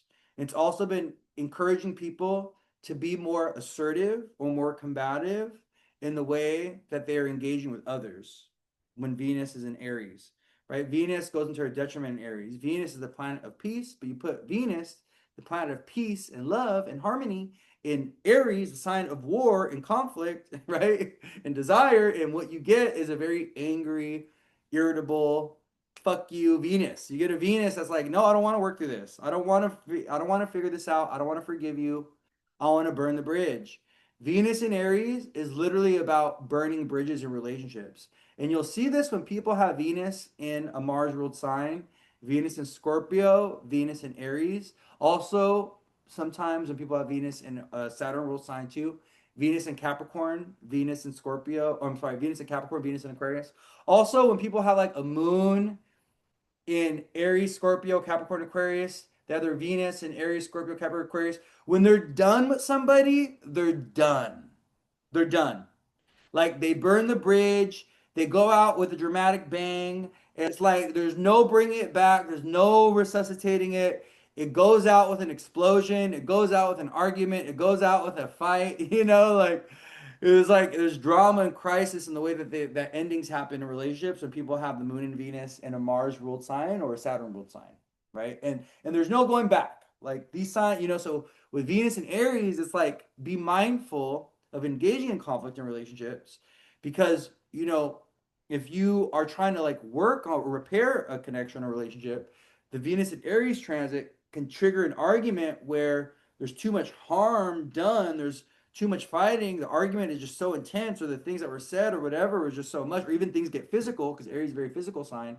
And that becomes the thing that burns the bridge. Like there's no rebuilding things from there from that point. There's no moving forward, right? It's like it's gotten so toxic, it's gotten so bad. The bridge is destroyed. There's fire and chaos and destruction. We're literally fighting and arguing and putting hands on each other. It's like we gotta leave it behind. We gotta let it go. I want you guys to be mindful of this energy with Venus and Aries. Okay, it's been showing up. I was seeing it last week, and I'm expecting to see it this week as Venus is right in the middle degrees of Aries. And stuff like this. But Venus is also squaring Jupiter this week, right? Yeah. She forms a square with Jupiter on the 18th.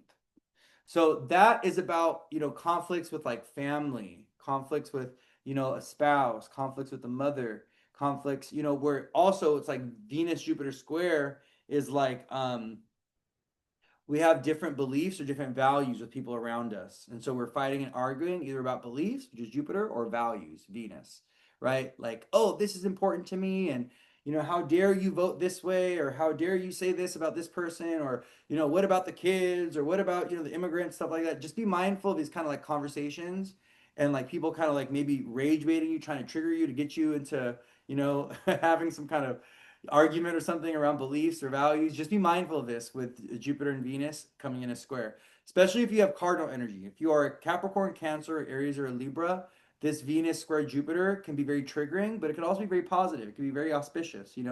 Venus Jupiter squares are auspicious as well. Venus square Jupiter is a very positive, abundant transit, where Venus and Jupiter, they're trying to bring some kind of blessing, some kind of goodness, some kind of healing, some kind of grace. But initially it could come with a moment of like conflict or tension, right? Because it is the square. We got to be mindful of the square. The square aspect, the 90-degree aspect, is ruled by Mars, right? So even if you have two positive planets in a square with each other, right? The fact that they are squaring tells us that there's going to be some kind of tension, some kind of conflict. There's going to be something that's a little, there's going to be some kind of, what do you call this? Some kind of friction, okay, with the blessing or with the opportunity. You know what I mean? Or it could just happen really fast, or it could be presented to us in a moment, and we got to like take that leap of faith in the moment. We got to say yes now because the window could close 5 minutes from now, 10 minutes from now, 15 minutes from now, right? Within a week, within 2 weeks, things like this. So she's a Libra moon. Yeah, it's Libra sun. He said, me and my sister over the last couple of weeks, beliefs and values. Libra sun, rising Venus, a Scorpio sister is a Pisces sun, Aqua rising. She's also Libra. Oh yeah, you guys are, yeah, that's, you guys are gonna be fighting and arguing. I always think of the axis of Aries and Libra as the axis of the warrior and the lawyer, you know? And both Libra, the lawyer, and Aries, the warrior, they like to fight. And I think this is one of the things that people don't really know about Libra, you know? Um, Libra is it can be Libra is the social justice warrior. Libra is the lawyer, is the legal warrior. the social warrior, right? Not fighting with art, with like hands and like guns and weapons, but fighting with like words and fighting with knowledge and books and fighting with like morals and ethics and like justice, things like this, right? So, and have any of you ever met a Libra or someone that has Libra placements that, look at, she's like, yeah, she's a Libra. Gigi's a Libra. She's like, I can argue like, yeah, because Libra, when a Libra is really in alignment, they're incorporating their Aries energy. They're not afraid of conflict. They're right. A Libra that's not in alignment is always compromising, is always acquiescing, is always saying yes, is always just being the agreeable partner. They're not really asserting themselves, signing up for themselves, right? They're very indecisive. They don't know who they are. They don't know what they want. They're very, that's when a Libra is in alignment. When a Libra is in alignment, I'll see you at court on Monday. Okay. You're gonna be hearing from my attorney. Okay. When a Libra is in alignment, I'll see you on court. You're hearing from my attorney. Here is the what do they call that? When you get here's your you get you're getting served. Okay. You will be getting served. Okay. When they serve the paperwork for like a legal battle and stuff like that. That is when a Libra is in alignment. They're not afraid to go to war. And when there's injustice or inequality, especially if it's happening with like family members and friends and people around them, oh, they're gonna stand up, they're gonna say something. They're not gonna just like be a passive backseater. They're gonna take the front seat and be like, oh no, fuck this. Like, this is not right, you know? Your Libra friend is going to law school. Yeah, love that. That's a Libra that's aligned. So with Venus and Aries squaring Jupiter and Cancer, I just want you guys to be mindful of this energy of like, conflict around beliefs, arguing with people around our beliefs, being rage baited. That's the other thing. Rage baited. So what is rage bait? Rage bait is when someone intentionally says something that targets an area of sensitivity for you. So they like target your race, they target your gender, they target your profession, they target something, your looks, to bait you in to an argument or a fight, or to trigger you emotionally, to get you mad, or to hurt you. Be mindful of people rage baiting. Okay, don't let others bait your rage with Venus and Aries squaring Jupiter and Cancer. Because that's kind of like an emotionally explosive transit. Jupiter and Cancer is about a lot of emotion, and Venus and Aries is like, this is the thing that's important to me. So just be mindful of people kind of like rage baiting you, okay? Or people instigating conflict and stuff like that, all right? With Venus and Aries square Jupiter and Cancer, all right? And with Venus and Aries. The other thing though, with Venus co-present with Saturn, and Venus and Saturn in the same sign, this is also about longevity and commitment, and engagement and stuff. And I wouldn't be surprised if we do see with Venus square Jupiter people getting engaged. Jupiter is a planet of ceremony and celebration. Jupiter is a planet that rules over weddings. So whenever you see like a big beautiful wedding, a big party, that is sun energy, but it's mainly Jupiterian energy. Like graduation. When people graduate, when you go to like someone's high school or college graduation, and they get, the little certificate, and they're walking down the aisle, and they get like, it's like the whole ceremony around it. That is all Jupiter. That's all Jupiter. You know, you wear your little hat, you got your little thing, and it's joy. It's such a joyful, celebratory moment, right? And it's acknowledging your success, and it's also a big pivot point. I also think that, these Jupiter ceremonies that we engage in, whether it be a baptism, whether it be a wedding, whether it be a graduation, are these huge, monumentous life pivot points as well, where it's like you have your whole future ahead of you now. Like from this moment onward, you're taking this beautiful thing, and it's like going to influence the rest of your life, or influence you positively, hopefully, right? If you marry the right person, right? Or if you went to school for the right thing. But even then, there's still this energy of like hope and excitement and joy for the future that these Jupiterian ceremonies give us, right? These moments where we get exalted, right? We get exalted in the eyes of others, and we get exalted in the eyes of God. That's like a Jupiter thing, right? So, with Venus squaring Jupiter and this new moon in Pisces, ruled by Jupiter, right? And then we're going to have Mercury trining Jupiter.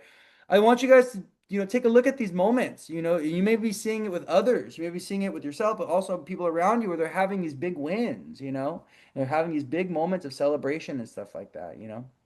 But yeah, with Venus and Saturn together, this is about commitment, engagement. It's about people committing to long-term contracts, committing to a partner, finally settling down, finally maturing. And the cardinal signs are going to be maturing. They're growing up with Saturn and Aries. So Capricorn, Cancer, Aries, and Libra beloveds, it's time for you to grow up. For some of you, it might be time for you to retire, but it's time for you to grow up. And you may even notice cardinal signs. Aries, Capricorn, Cancer, Libra. With Saturn and Aries, you may notice this energetic shift in your life happening right now where you're feeling more serious, you're feeling more organized, you're feeling more disciplined, you're feeling the need to have more discipline or structure in your life. You have like some kind of inspiration or some kind of vision around a new project or new business or something that you want to do that's going to bring foundational, long lasting success, or that's going to be something that's going to last a long time in your life. You might be moving towards something that's going to be like a very long thing in your life, right? Um, Someone said, can Venus Saturn conjunction? Yes, it definitely can. And there's been plenty of breakups. Venus in Aries is about breakups too. So Venus in Aries is a breakup transit, because Aries is the sign of the individual and Venus is the planet of partnership. So when Venus is going through Aries, whatever we're mad about in our relationship, whatever we're pissed off about, whatever, is irritating us or bothering us, Venus will more than likely trigger, especially if you're a cardinal sign. So yeah, Venus Saturn conjunction is definitely a breakup transit. It's an engagement transit, but it's also a breakup transit, or like a partnership, transit, going into business with someone transit, filing for the paperwork for your business paperwork transit, Venus conjunct Saturn. But it's definitely a breakup transit as well. Definitely a breakup transit as well. So, yeah, so we talked about the new moon in Pisces, sextile Uranus, which is something I didn't mention yesterday when I went over the new moon. We talked about Venus transiting Aries. We talked about Venus Saturn conjunction. We also talked about the Sun Saturn conjunction coming up in a few weeks. We talked about the North Node of Mercury, Mercury going direct on in conjunction with the North Node. We talked about Mercury sitting at 8 degrees for the next 4 or 5 days before he goes to 9 degrees, which will be on Monday of next week. We talked about us, baby. Let's talk about you and me. Let's talk about. We talked about Jupiter and Cancer and the beautiful Mercury Jupiter trine that is happening the first week of April. It's going to be a very positive, very beautiful Mercury Jupiter trine that we're having the first week of April. Lean in, my loves. Lean into this energy. Lean into this spring solstice. um I'm sorry, this spring equinox. Lean into the astrological new year. Lean into this new moon in Pisces. Lean into the fresh starts, the new beginnings. Lean into the year of the fire horse, blazing pathways, fire horse energy, blazing a new trail. Okay, I'm just imagining, what was that? What was that like Pokemon that was like the fire horse, Ponyta?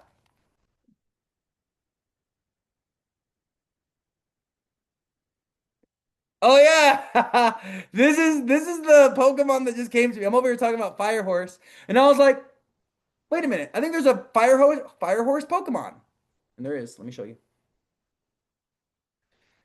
Ponyta.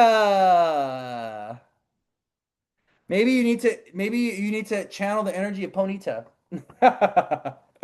for this new moon in Pisces and this spring equinox. You know.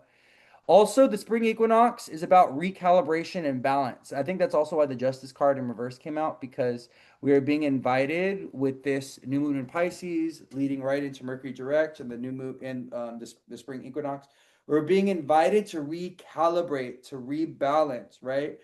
The day of the spring equinox is the day where there's equal parts light and day. The sun and the moon are out and sharing energy for equal parts only on that day, okay? Because then the sun starts to take over, right? The sun goes into Aries where he's exalted, and now the heat is coming back, right? Life is coming back. We have the spring bloom coming, right? We got the fresh new buds breaking out of the grass. So I want you guys to lean into that energy of like the fresh starts, the new beginnings. Definitely do some manifestation work with this new moon in Pisces. I was talking about it with the new moon in Pisces live that I did yesterday. This is a very powerful new moon to do manifestation work with. So whether it be visualization work, whether it be journaling, whether it be, you want to do a vision board, you want to do light a candle, a road opener, whatever, do it. Do it, do it, do it. Make sure you are doing magic, okay, with this new moon. Pisces is one of the most magical signs, right? Pisces is a sign of magic and miracles. Pisces rules over fantasy and fantastical creatures. So Pisces rules over elves and gnomes and dragons and fairies and unicorns and mermaids.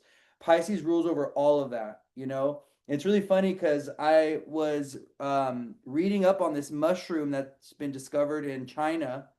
And what happens is when people take this mushroom, they start to see little people. And they start to see fantastical creatures. And it's called a Lilliputian hallucination. Seeing little people, known as Lilliputian hallucinations, involves visual, often multimodal hallucinations of small humans, animals, or fantasy figures. And it's funny because this whole story came out around these mushrooms that people were taking in China, and they're all saying 90% of people are like, "Oh my God, we're seeing little people everywhere," right? It's so Pisces. It's so Pisces. It's so connected to the sign of Pisces, you know? Like you take, psilocybin, hallucinogenic drugs are Pisces. They're ruled by Pisces, okay? Also like pills, things like even like well, Adderall is like an upper. That's like a Mars thing, but like your opioids are ruled by Pisces. Okay, so any opioid pills and stuff like that, that's all Pisces, right? In China. So these mushrooms are called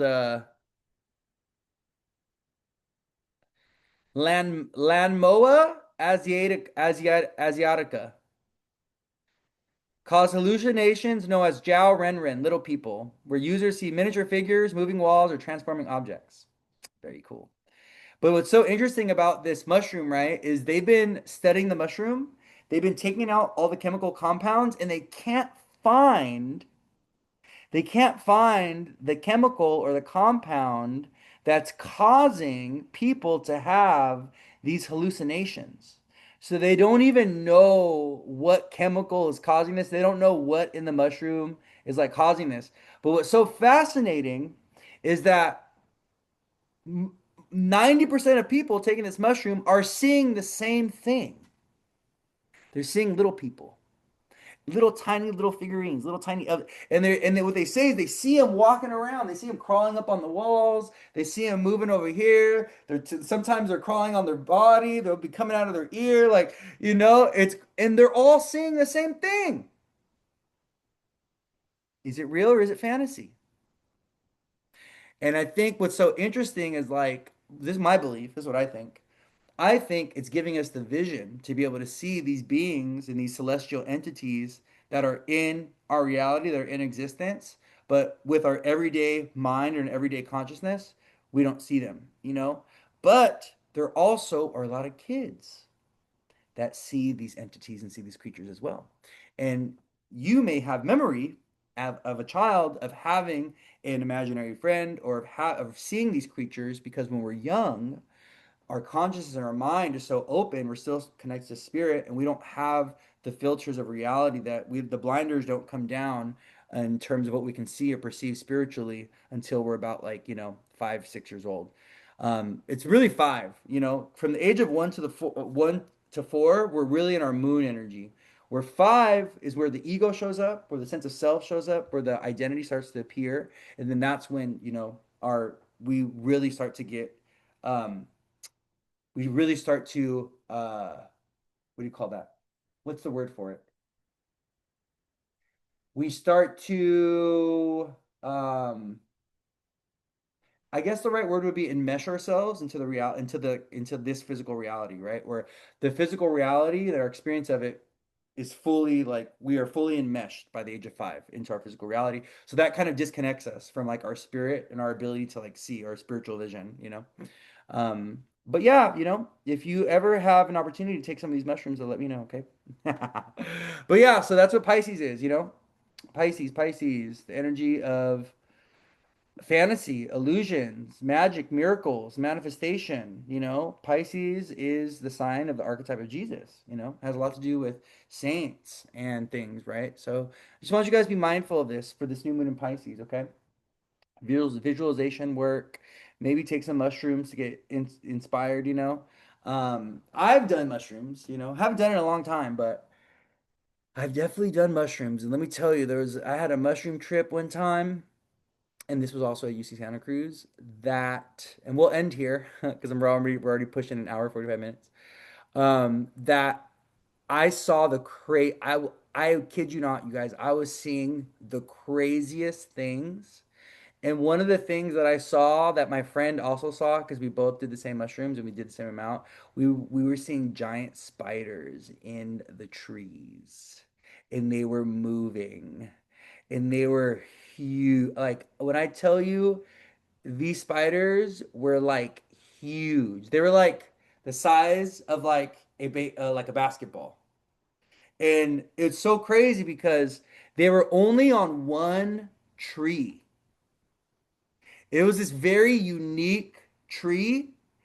There was no other trees like it around it. We were in the Porter Meadow, and there was just like this one very unique tree. In this tree, when we looked at it under the influence of mushrooms, was covered in these giant spiders, dude. And they would move like one would move and it would create like a ripple effect where they all move and shift. It was the weirdest. Oh my, it was so, we were just sitting there like kind of like in awe, but also kind of like scared. Like, do you see those giant spiders just crawling around on that tree?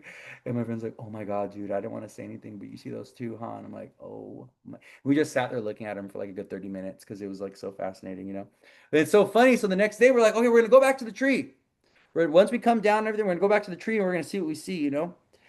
And once we got there, um, we saw the tree the next day. Of course, nothing is there. You know. Did one of you see it and suggested it to the other? It's well, we were both looking at the tree and we were both kind of like afraid. And I was like, do you see what I see on that tree? And she's like, oh my God, are you seeing spiders? And I'm like, yeah, I'm seeing spiders, like giant woolly spiders. Like they were giant brown furry spiders. Like if a spider could have a like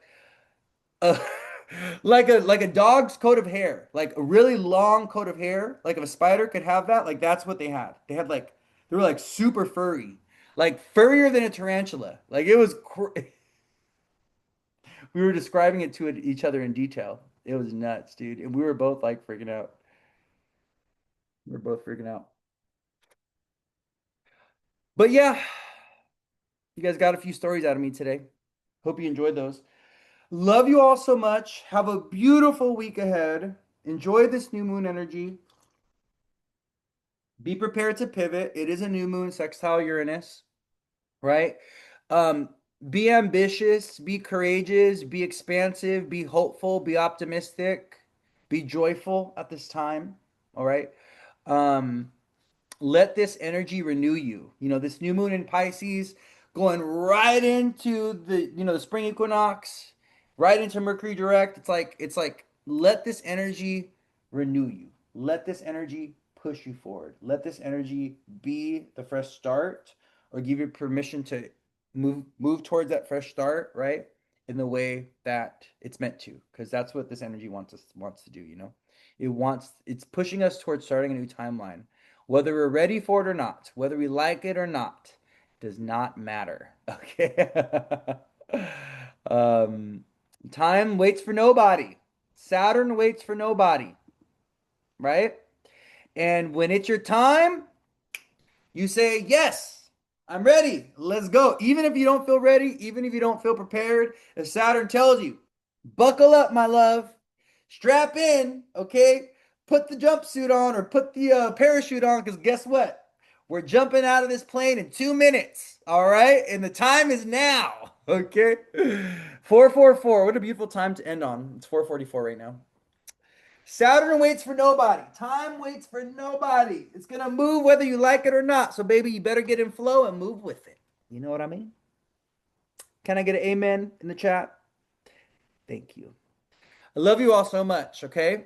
I'll see you guys around. Um, one of the things I'm thinking that we're gonna do this week, I don't know if I might just do it in my stories, but I don't know, we might do a live on it. I want to do the chart of Ryan Coogler, the director of Sinners. He directed Black Panther. He's done a lot of really good movies. It's so the reason why I want to show Ryan Coogler's chart is because when you look at it, you won't think that this is the chart of like a famous popular director, you know? You wouldn't think that it would be the chart of someone that is very like ambitious, successful, who's accomplished a lot of things in their life. But I want to show you guys this chart because it kind of reminds us that just even if we have challenging, difficult charts, that doesn't mean we are bound to live a life of hardship or difficulty, or doesn't mean that we can't overcome the challenges and live a life of like abundance and success and reward and ambition and things like this, you know? And that's why I kind of want to share this chart with you guys because and this is like something I see with my clients sometimes. It's like, they have a tough chart and they're like, oh, my chart is so shit and my chart is so trash and I don't like my chart and blah, blah, blah. Baby, you got to get out of that mentality. Okay. You got to get out of that. Like, you've been given, your chart is the deck of cards that you've been given to work with in this lifetime. And what you got to do is make the best of it. You got to make it work for you, you know? And I think that's just with life in general. Because right, our birth chart is a reflection of our lived experience. It's a reflection of our life. And you know, we many people have a habit of accepting their social position or succumbing to the circumstances that they've been given and not superseding them or not overcoming them and just becoming a victim to their circumstances, right? Like, oh, I have this placement on my chart, and so I'm never gonna be able to do this, and right? Or oh, this is how I was raised, this is what I experienced. So, but it's like, no, you gotta overcome it. Every chart has potential. All of us have potential, but the harder the chart, the bigger the blessings. I will tell you this right now. People that have easy charts, blessed charts, lucky charts, they don't have that much to overcome. So the blessings and the rewards aren't as great, you know? And they don't appreciate them as much, honestly. Or they come a little too easy sometimes. There's no struggle. Where people that have hard, difficult charts, when they overcome them, they really get blessed and they really get the reward and the recognition, you know? And this is why you'll see that a lot, like the most popular famous people, like the celebrities that really resonate with like the world, or they resonate with people or like they inspire people. It's usually the celebrities or those that are popular, famous, whatever, that kind of made it on their own, like the rags to riches story. There's something very valorous. There's something very um, I don't know, inspiring, empowering about those that experience hardship early on in life, they overcome it, and they turn that hardship into like, magic. It's like turning lemons into lemonade, you know what I mean? Like how do you turn lemons into lemonade in your life, right? Even if you have like a challenging, difficult chart, like how can you make it work for you, you know? Yep, 12th house stellium in Aries, Sun, Mars, Mercury, Saturn. Whoa, whoa, whoa, whoa, whoa, whoa, whoa, whoa, whoa, whoa, whoa, whoa, whoa, whoa. 12th house stellium in Aries, Sun, Mars, Mercury, Saturn. Oh my gosh. Who is your dad like? Is your dad a criminal, Vanessa? Is your dad a criminal? Has he ever been in jail? I have so many questions with your replacements.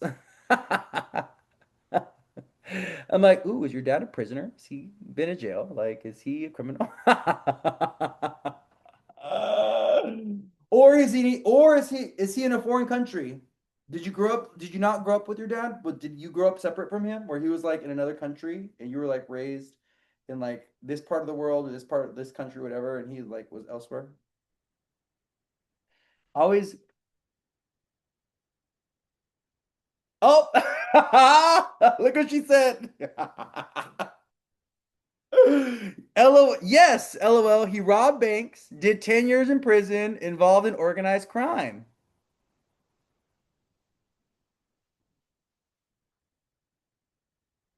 It's like The astrology be astrologying, y'all. Yeah.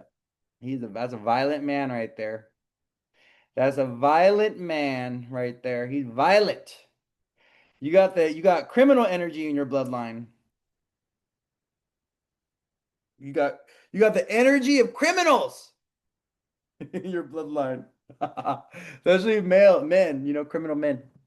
You gotta be careful with that though, because you could end up with the guy that's like that. You know what I mean? So you gotta be careful that when you have like a 12th house sun, Saturn, Mars, Mercury on Aries, when you have like the masculine planets, Sun, Saturn, and Mars all in Aries like that in 12th house, you can also end up in relationships with men that are just like that energy. They hide things from you, they're kind of criminal element, they're kind of like bad boys. Sexy though, handsome, very masculine, you know, sexual, even hypersexual, because that's what happens when women have a 12th house sun Mars. They end up with partners or they attract men that are like very, like, kind of like sexual deviants sometimes. They're hypersexual. But you just got to be careful, okay? Because you want that energy to manifest as a partner or a spouse that's spiritual, you know, that he works in a hospital. He could work in a prison. He could be a probation officer. He could, work in recovery in the field of recovery where he's helping, other people recover. He's a therapist, he's a counselor, something like this. He rehabilitates people. He works in a hospital as a nurse. That's how you want that 12th house energy to manifest. Not as being with a criminal, someone that reminds you of your dad. You got to be very careful with that. Yes, yes, yes, yes, yes, yes, yes, yes, yes. Okay, my loves, for real this time, we're ending it here.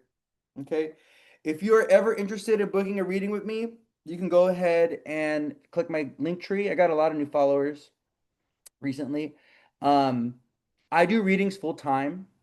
I'm a full-time reader. It is my primary work. It's like my primary job. It's like all I do is do readings. Okay. I've been doing it now for like 5 years. Can you guys believe it? It's been 5 years that I've been a reader. Holy moly, that's crazy. And yeah, you can book an appointment on there. I get booked out though, I think I'm booked out until April right now. So I'd be telling people, get on my calendar if you want to get a reading because I get booked out pretty quickly just because I've been doing this for so long and I'm really good at what I do. And yeah, I'm always getting a lot of referrals and stuff. And so that's why my calendar just fills up very quick because I give someone a reading, they're like, "Oh my God, wow, that was amazing. All right, I referred my sister and my brother and my friend and my coworker to you and all that. Oh, hey Priscilla. That's my friend right there. That's my friend. More like 500 years. I know I've done this in a past life. That's why astrology just kind of like came easy to me because I've done this in a past life. Like. I've realized a few things.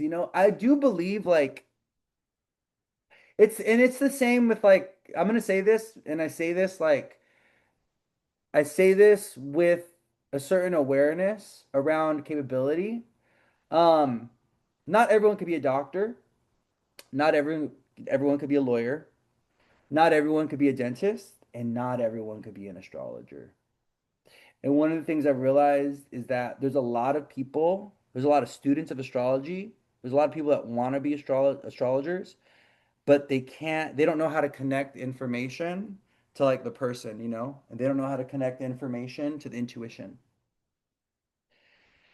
And it takes time to develop that bridge. It takes time for your intuition to start getting information from the planets if you're studying astrology. It really, really does take time. But my biggest advice for those of you that, are learning astrology and you want to become better at it, or even just want to use it for yourself, maybe you don't want to like do it professionally, but you want to just have it as like a tool for understanding others and your relationships and stuff. Be very patient. Okay, it takes time to learn astrology and it takes time for the information to kind of like set in so that you can have an intuitive relationship with it the way that I do, you know. You got to be very, very patient with the learning process. But I also believe that, there's some people that I know have been studying astrology for years and years and years, and they just can't. You know, if they just when it comes to doing a reading for someone, or when it comes to like translating the stars and getting meaning from like, okay, well, what does this mean, right? It's like they don't have it, you know. It's been a little weird. I'm gonna be honest with you guys. It's been a little weird. I'm gonna go after this. Okay, I promise. It's been a little awkward for me sometimes, you know, because there's moments where I've met other astrologers, other people that practice astrology, and I'm like trying to talk to them about something, and they just they don't get it. Or I'm like talking really fast about this and that, and I'm just like, oh yeah, look at this, and they're like, what are you on, dude? Like, you know? And it's a little weird. It's a little awkward, you know. So that's why like I've really decided to like stay in my own lane as an astrologer. And you know, I've been I don't know. It's weird. Like even like with sharing content and stuff like that, like on Threads and on Instagram. It's just weird. I've gotten a lot of like pushback from other astrologers, you know, and and it's funny because it's like a lot of these other astrologers are they're very textbook. So they're learning astrology from a textbook, right? And they're not actually like practicing astrology and they're not actually doing astrology for real people. So they're very disconnected from applying the knowledge to like everyday people. You know what I mean? Like so for a lot of us, and I've had a lot of clients tell me this. They've gotten astrology readings where the person is just explaining their placements to them, like, oh yeah, Venus in Aries, like you're courageous and you're brave, you know. Oh yeah, you have Mars in Pisces. Oh, you have blah blah blah. It's like, but no, it's like there's a certain level of divination and there's a certain level of information that we're able to access where, when you're giving someone a reading as an astrologer, they don't care about the terms. Like the everyday person knows very little about astrology. And even if they do know about astrology, they don't know about the complexities. So, telling someone, oh yeah, you have Venus sextile Jupiter and you have Jupiter in the third house and it's conjunct this, it doesn't mean anything to people. It doesn't mean anything to them, right? Like it, you have to, we have to be the ones to break it down and we have to be the translators, explaining to people aspects and placements that they have and just giving them textbook information. There's no utility. There's no use to that, right? How do these planets actually show up in people's lives? What is people's actual real experience of these planets, right? That's where astrology comes to life for people. And that's why I stay busy, because when I give people a reading, they're like, "Whoa, the chart, like the way you're reading my chart, it's about me. You're talking to me about experiences that I have in my life, or you're telling me things about the people in my life or the things that I've gone through, and you're giving me really detailed, specific information about my life from my chart. Like, how would you know that, That's where the intuition comes in, and that's where the real magic of astrology comes alive. You know what I mean? Where you're able to really tell someone or show someone how this particular thing in their chart, these transits they're going through, are quite literally manifesting in their life, have manifested, or will manifest, which is where we get prediction, right? And stuff like that. And it's really interesting because there's a lot of Western astrologers that are super against prediction. It is such a weird thing to me. Like, and you know what I think? I think it's an ego thing. I think the reason why they're so against prediction is because they can't do it. I'm gonna say it. You're mad and you're like so anti-prediction when it comes to astrology, even though astrology is a divination science, it is a predictive science. That's like part of it, right? Because you can't do it. You don't understand it at that level. You know what I mean? And that's okay. That's fine, right? It takes time to learn these things, right? Prediction is a very particular thing with astrology. And prediction, um, it's like astrology 3.0, 4.0, it takes astrology to the next level when you start predicting things for people, you know what I mean? And it requires a certain amount of um spiritual awareness. It requires a certain amount of intuitive development. It requires a certain amount of trust in your own gifts, your own knowledge, your own wisdom to be able to confidently and accurately predict things for people. So, but yeah, my loves. All right, I'm getting off my pedestal now. For the fifth time, have a good night. I love you all so much. I'll see you guys on the flip side. Have a happy new moon in Pisces. Make sure you're doing some manifestation work. Don't drink too much, smoke too much, do too much this week. And we're moving forward. Okay? We are moving forward. All steam ahead. Okay? Green light energy this week. We're gonna really, especially by the end of the week, with the new moon in Pisces and the spring equinox. Okay? See you guys for real this time. Bye.